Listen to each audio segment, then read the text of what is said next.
اور بچہ محسوس کرتا ہے کہ اب میں 13-14 سال کا ہو گیا ہوں، اب میں تمام چیزیں حاصل کر سکتا ہوں، لیکن اس کی توجہ تعلیم کی طرف نہیں ہوتی، اس کی توجہ اپنے دوسرے ساتھیوں کی طرف نہیں ہوتی جو تعلیم کے میدان میں اس سے آگے اپنی زندگی کو لے کے بڑھ رہے ہوتے ہیں۔ وہ توجہ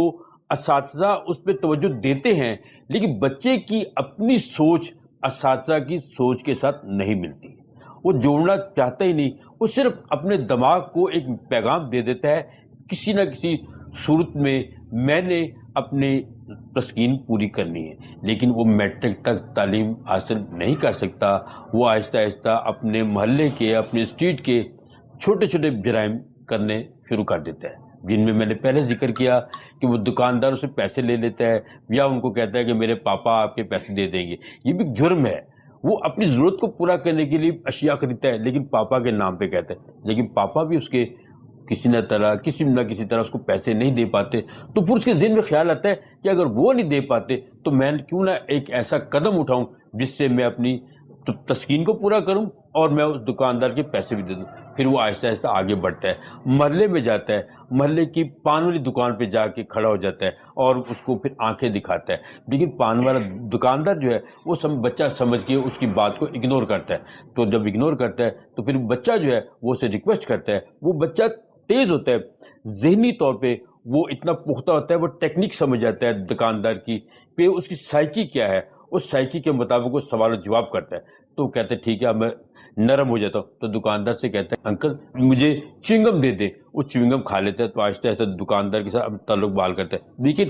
جو ہی وہ 17-18 سال کا ہوتا ہے اس میں اور پختگی آ جاتی ہے، وہ جرائم کو اب معمولی نہیں سمجھتا بلکہ اس کو اپنا حق سمجھ کے وہ دکان پہ دار کے ساتھ اپنی توجہ جو ہے وہ مرتکز کرتا ہے اور پھر وہ جرائم میں آہستہ آہستہ قدم رکھتا ہے۔ اور پھر دیکھتا ہے کیا ہے کہ محلے میں لوگ جو ہیں وہ بلیئرڈ سے پیسے لیتے ہیں، پان کی دکان سے لیتے ہیں، لوگوں سے سنیچنگ کرتے ہیں، تو آہستہ آہستہ آگے بڑھتا ہے۔ پھر وہ کیا کرتا ہے، روڈ پہ آ جاتا ہے، جرم کا بادشاہ کہلاتا ہے، کنگ کہلاتا ہے۔ وہ دیکھتا ہے کہ بچہ جو ہے صحت مند ہے، یہ کام کر سکے گا، تو اس کو کہتا ہے اچھا میرے ساتھ آؤ، میں تمہیں تمام ضروریات زندگی دوں گا، تو یہ لو ایک پسٹل ہے، تم نے اس سے ورکنگ کرنی ہے۔ تو بچہ تعلیم کے میدان سے دور ہو جاتا ہے۔ جب وہ تعلیم کے میدان سے دور ہو جاتا ہے تو جرائم کی دنیا میں قدم رکھتا ہے۔ تو جرائم کی دنیا میں جب قدم رکھتا ہے تو ہمارے معاشرے کے جو تحفظ دینے والے ادارے ہیں، جو پولیس ہے، پولیس کو پتہ چلتا ہے اس علاقے میں کون سا بچہ کس طرح کے جرم کو کر پا رہا ہے، وہ بچے کو اٹھاتے ہیں، بچے کو مارتے پیٹتے ہیں، لیکن انہیں پتہ ہوتا ہے کہ آئندہ آنے والے دور میں یہی بچہ ہمیں کچھ دے گا، ہماری ضروریات کو پورا کرے۔ وہ پھر اس بچے کے ذریعے ہی، وہ بچہ جو تعلیم سے بھاگا ہوتا ہے، وہ بچہ جو اپنی غربت کو دیکھتا ہے کہ میرے ماں باپ کے پاس پیسہ نہیں ہے، میں کیسے آگے پڑھوں گا، تو وہ کیا کرتے ہیں، وہ اس بچے کو نشاور چیزوں کو سپلائی کرنے پہ لگا دیں۔ وہ بچہ خود پیتا ہے، پہلے خود پیتا ہے، پھر آہستہ آہستہ لوگوں کو بیچتا ہے۔ جب بچہ بیچتا ہے تو معاشرے کا ایک ناسور بن جاتا ہے۔ ایک دن ایسا ہوتا ہے کہ وہی بچہ بڑا خوبصورت بچہ ہوتا ہے جس کے ماں باپ نے بڑی چاہتوں سے اسے پالا ہوتا ہے۔ غربت تو ایک الگ ٹاپک ہے، لیکن ماں برداشت نہیں کر سکتی کہ میرا بچہ جرم کی طرف راغب ہو، لیکن وہ ملوث ہوتی ہے، اس وقت ہوتی ہے جب وہ بچے کو منع نہیں کرتی۔ جب بچے کو منع نہیں کرتی تو آج وہ بچہ جرم کی دنیا کا کنگ کہلاتا ہے۔ اور پھر ایک دن ایسا ہوتا ہے جو ادارے ہیں، جو تعلیمی ادارے بھی ہیں، جو ہمارے قانون کے محافظ ہیں، انہی کے ہاتھوں وہ بچہ ایک دن دنیا سے اپنا نام و نشان مٹوا دیتا ہے اور وہ دنیا سے چلا جاتا ہے۔ میری خواہش یہ ہے کہ بچوں کی تعلیم کے لیے، تعلیم و تربیت کے لیے میں اشفاق احمد حاضر ہے، آئے میرے ساتھ مل کے کام کرے۔ میری کوئی این جی اوز نہیں ہے، کوئی سرکاری سطح پہ کام نہیں ہے۔ اسٹریٹ کرائم میں بچہ ملوث ہوتا ہے، اس وقت تو چلیں آپ بھی، ہم بھی، والدین بھی کنٹرول کرتے ہیں، انہیں دیکھتے ہیں، انہیں سمجھاتے ہیں، لیکن ایک جگہ پہ بچہ تنہا ہوتا ہے، اس کے پاس موبائل ہوتا ہے، اس کے پاس سوشل میڈیا ہے، اور سوشل میڈیا پہ وارننگ بھی ہوتی ہے کہ یہ چیز بچے نہ دیکھیں، اس کے باوجود بچے اس کو زیادہ کلک کرتے ہیں۔ ہم کیا سمجھیں کہ اگر ہم بچوں کو کنٹرول کرنا چاہتے ہیں، بچوں کی تعلیم و تربیت کرنا چاہتے ہیں کہ ہمارے بچے بگاڑ کا شکار نہ ہو، ہمیں کیا کرنا چاہیے یا بچوں کو کیا کرنا چاہیے؟ سوال بہت اچھا ہے، بہت لینتھی سوال تھا، میں کوشش کرتا ہوں کہ چند لفظوں میں اس سوال کو مکمل کیا جائے۔ اب جیسا کہ آپ لوگ جانتے ہیں کہ جب آپ ویڈیو دیکھتے ہیں کوئی پروگرام، تو اس میں خاص طور پہ یہ کہا جاتا ہے اس پروگرام کو بچے نہ دیکھیں، اس کی بنیادی وجہ یہ ہوتی ہے کہ وہ پروگرام چلانے والے اپنے آپ کو اپنے پلیٹ فارم کو زیادہ سے زیادہ وہ اجاگر کرنا چاہتے ہیں. ان کی کوشش ہوتی ہے کہ اس کو دیکھیں. لیکن پیارے بچوں، جب اس پروگرام کو آپ دیکھتے ہیں تو اس میں پازیٹیو اور نیگیٹو دونوں طرح کی آپ کو چیزیں ملتی ہیں. تو بچوں، آپ کو ان چیزوں کو حاصل کرنا چاہیے جس سے آپ کی زندگی پہ مؤثر اثرات مرتب ہوتے ہیں. بچوں دیکھو، یہ آج سوشل میڈیا کا دور ہے، آج الیکٹرانک میڈیا کا دور ہے، اور اتنا بڑا اور ریپڈلی دور ہے کہ جہاں ہم اپنی زندگیوں کو، جیسے ہم سانس لیتے ہیں، سانس لینے کے لیے ہمیں آکسیجن کی ضرورت ہوتی ہے نا بچوں، تو اسی طرح ہمیں دیکھنے کے لیے آج ہم ترقی یافتہ ممالک کے شانہ بشانہ کھڑے ہیں. آج الیکٹرانک میڈیا نے ہمیں دنیا میں کہیں بھی کسی جگہ بھی کوئی واقعہ رونما ہوتا ہے، کوئی بھی مسئلہ ہوتا ہے، تو الیکٹرانک میڈیا کے ذریعے ہمیں ایک لمحے میں پتہ چل جاتا ہے. تو بچوں، آج دیکھیں کہ آپ تعلیم لے رہے ہیں، آپ حاصل کر رہے ہیں، دے نہیں رہے، بلکہ الیکٹرانک میڈیا آپ کو باخبر کر رہا ہے کہ دنیا میں کیا کیا واقعات ہو رہے ہیں. تو پیارے بچوں، آپ کو ان واقعات کو سمجھنا چاہیے، ان واقعات کو دیکھنا چاہیے، سوچ بچار کرنی چاہیے. جن بچوں میں سوچنے سمجھنے کی صلاحیتیں ہوتی ہیں وہ اس سے مثبت اثرات مرتب کرتے ہیں. لیکن جرائم کی دنیا کے جو لوگ ہیں، وہ آپ کو ایک بڑی دنیا نظر آتی ہے جہاں قدم قدم پہ آپ کی زندگی کی تسکین ہوتی ہے. آپ کی وہ ضروریات جو آپ کی بچپن میں پوری نہیں ہوئی تھی، آپ اس کو پورا کرنے کے لیے ایسے عوامل، ایسی چیزیں آپ کے سامنے آ جاتی ہیں تو آپ اپنی تعلیم سے دور ہو جاتے ہیں. تو پیارے بچوں، آپ تعلیم حاصل کریں، آپ اپنا مقام بنائیں. جب آپ کا مقام مل جاتا ہے، جب آپ کو اپنا مقام مل جائے گا تو آپ خوش ہوں گے، کیونکہ جرائم کی دنیا میں جو لوگ رہتے ہیں وہ معاشرے کے اچھے افراد نہیں کہلاتے. اچھے افراد بچوں وہ کہلاتے ہیں جن کو معاشرے کے لوگ خود پسند کرتے ہیں، اور معاشرے کے لوگ انہیں پسند کرتے ہیں جن کے پاس تعلیم ہوتی ہے. تو بچوں، میں سمجھتا ہوں کہ ہمارے ہاں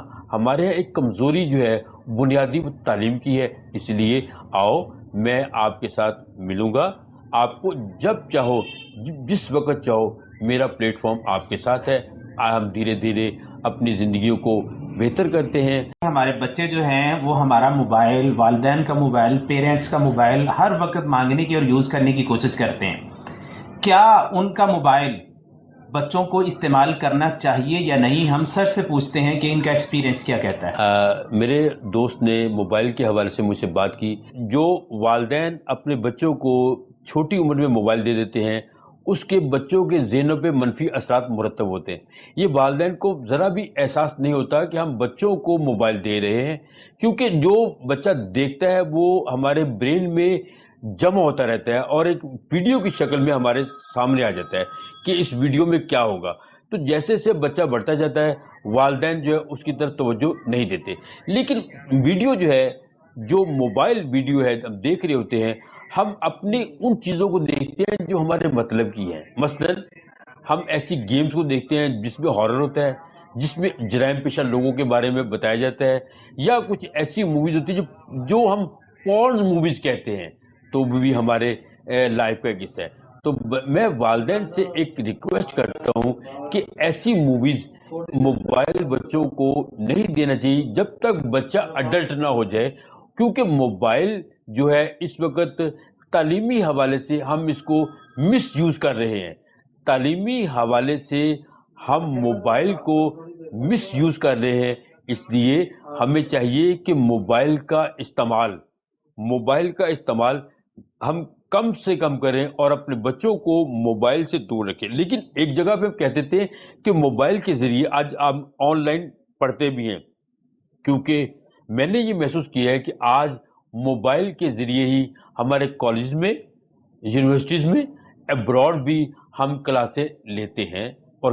لیکن جہاں پازیٹیو ہے اس کا موبائل کا یوزز، وہاں اس کا نیگیٹو، اور نیگیٹو جو ہے وہ بچے جو ہیں وہ اس کا زیادہ استعمال کرتے ہیں. اس لیے ہمبل ریکویسٹ ہے کہ بچے کو پرائمری لیول تک، بلکہ مڈل لیول تک آپ بچے کو موبائل نہ دیں، کیونکہ اس کی تمام تر جو کوالٹیز ہیں، اس کے اندر جو ایک کام کرنے کی صلاحیت ہے، اس کے ذہن میں جو کام کرنے کی ایک جستجو ہے، جو وہ کسی کام کو کرنا چاہتا ہے وہ موبائل کے ذریعے کر لیتا ہے. لیکن یہ کام نہیں ہے، بلکہ اس کو اپنی سوچ کو بلند کرنا چاہیے، اور جب سوچ اس کی بلند ہوگی وہ کسی کام کو کرنے کی طرف زیادہ مائل ہوگا، اس لیے وہ کامیابی کی طرف بڑھے گا، اور وہ بہتر سے بہتر اس ٹاپک کو، اس موضوع کو وہ سالو کر سکے گا۔ اس لیے پھر میں اگین پیرنٹس سے ایک ریکویسٹ کرتا ہوں کہ چھٹ پن میں اپنے بچوں کو موبائل کے منفی اثرات سے دور رکھیں، اور ان کو کوشش کریں، بلکہ چھوٹے بیبیز کو بھی جو اسکول گوئنگ نہیں بھی ہیں، جو بھی لیبس میں ہیں، جو گود میں ہیں، ان کو بھی آپ موبائل کی طرف مائل نہ کریں۔ خدا را یہ موبائل کی اثرات جو ہیں یہ ہماری سوچوں پہ منفی اثرات مرتب کرتے ہیں، اور اس سے بچہ جو ہے وہ یہ چیزیں بچے کے دماغ میں جمع ہوتی رہتی ہیں، جب وہ ذرا بڑا ہوتا ہے تو وہ ریپیٹ ہوتی ہے۔ یاد رکھیں، بچہ سنتا ہے، ان چیزوں کو اپنی طرف مائل کرتا ہے، دیکھتا ہے، اور جب بڑا ہو جاتا ہے تو وہ چیزیں اس کے سامنے آتی ہیں، پھر اسے یاد آتا ہے ہاں اس وقت یہ میں نے کام کیا تھا، اور یہ پازیٹیو تھا یا نیگیٹو تھا۔ ہمارے بچوں کے پاس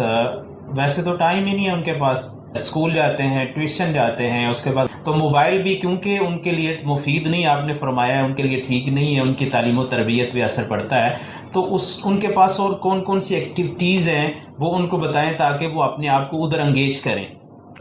جیسے ڈاکٹر صاحب نے کہا کہ موبائل کے علاوہ کیا مثبت ایکٹیویٹیز ہیں، تو میری اپنی رائے ہے کہ بچوں کو اپنے اسکول سے آنے کے بعد آرام کرنے کا ٹیوشن پڑھ لینی چاہیے۔ اس ٹیوشن جانے کے بعد جب واپس آتے ہیں تو کھیل کود میں بہت سی ایکٹیویٹیز ہیں، فٹ بال ہے،